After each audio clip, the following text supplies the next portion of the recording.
नमस्कार दोस्तों, हमारी आज की कहानी है तुम्हारे पास दो पैसे क्या हो गए, तुम रिश्तों का अपमान करने लगी। रजनी पढ़ी लिखी एवं समझदार थी। रजनी दो भाइयों की एक बहन है।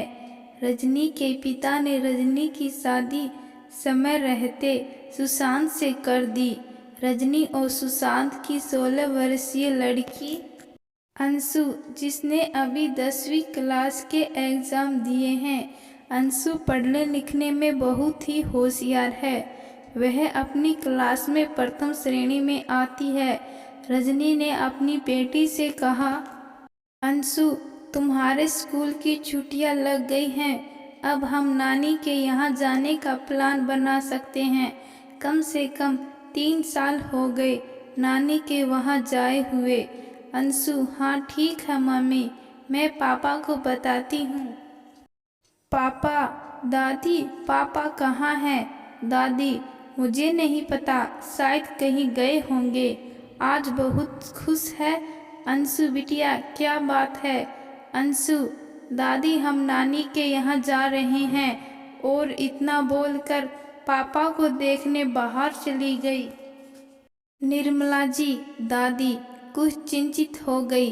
अभी स्कूल की छुट्टियां बिताने उनकी दो बेटियां आने वाली हैं बच्चों के साथ। हालांकि अभी थोड़े दिन पहले होली पर आई थी, पर उनका फ़ोन आ गया था कि वह लोग बच्चों की छुट्टियां मनाने आ रही हैं।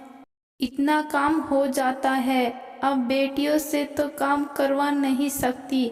और अब यह महारानी मायके चली जाएगी तो काम कौन करेगा? और फिर बच्चे भी हैं, पूरे दिन खाना चाहिए, कौन करेगा इतना काम? यह सोचकर निर्मला जी की तो नींद ही खराब हो गई। किसी तरह बहू को तो मना करना ही पड़ेगा, और बहू के मायके में रखा ही क्या है? पिताजी रहे नहीं, जिनके पेंशन से घर चलता था। दोनों भाई यूं ही कोई छोटा मोटा धंधा करके गुजारा करते हैं। वहाँ जाकर बहू करेगी भी तो क्या?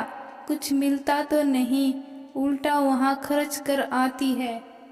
अंशु के दादाजी से कहो तो कोई फायदा नहीं है, बेटे से ही कहना होगा। निर्मला जी बेटे के आने का इंतजार में बैठकर कुछ सोच विचार करने लगी। अंशु भी अपनी पढ़ाई में लग गई। पिताजी और बेटा किसी काम से बाहर गए हुए थे।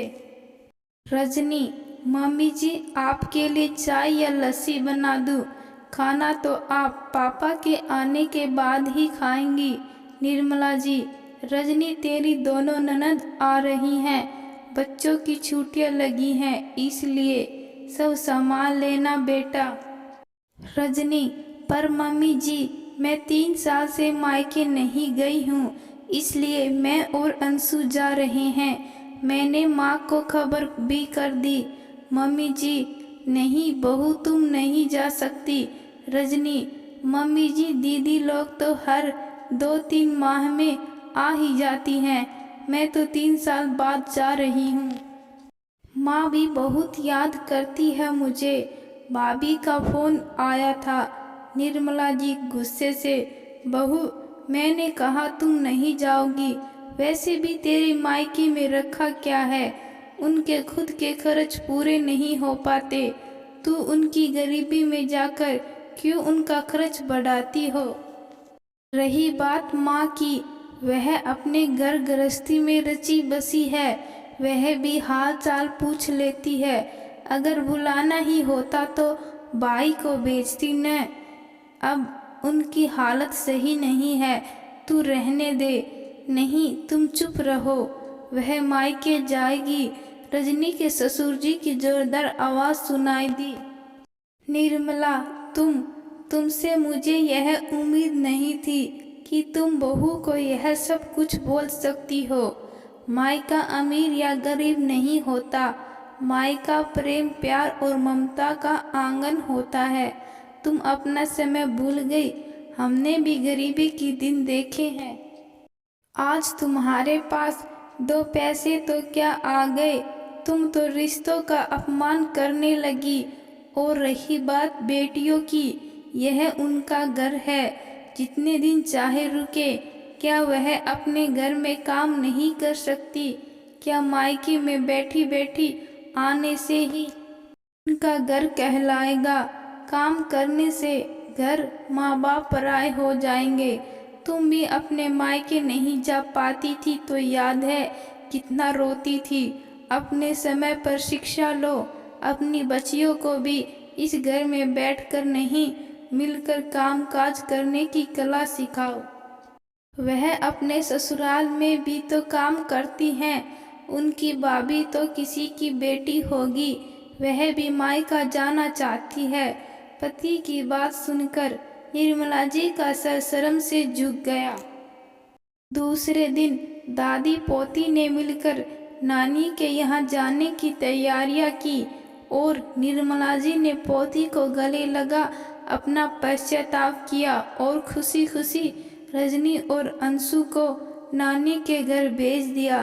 तो दोस्तों, रजनी के ससुर जी ने सही किया या गलत, कमेंट बॉक्स में ज़रूर बताना। अगर कहानी अच्छी लगी, कहानी को लाइक शेयर और चैनल को सब्सक्राइब जरूर करना। धन्यवाद।